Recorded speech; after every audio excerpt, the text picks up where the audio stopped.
You ask Tiger to solve. This deals with linear equations with one unknown.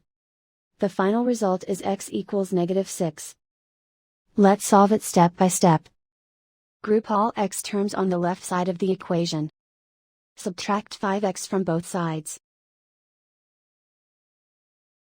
Group like terms. Simplify the arithmetic.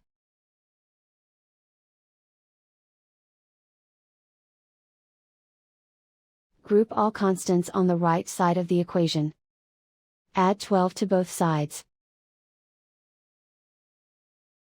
Simplify the arithmetic.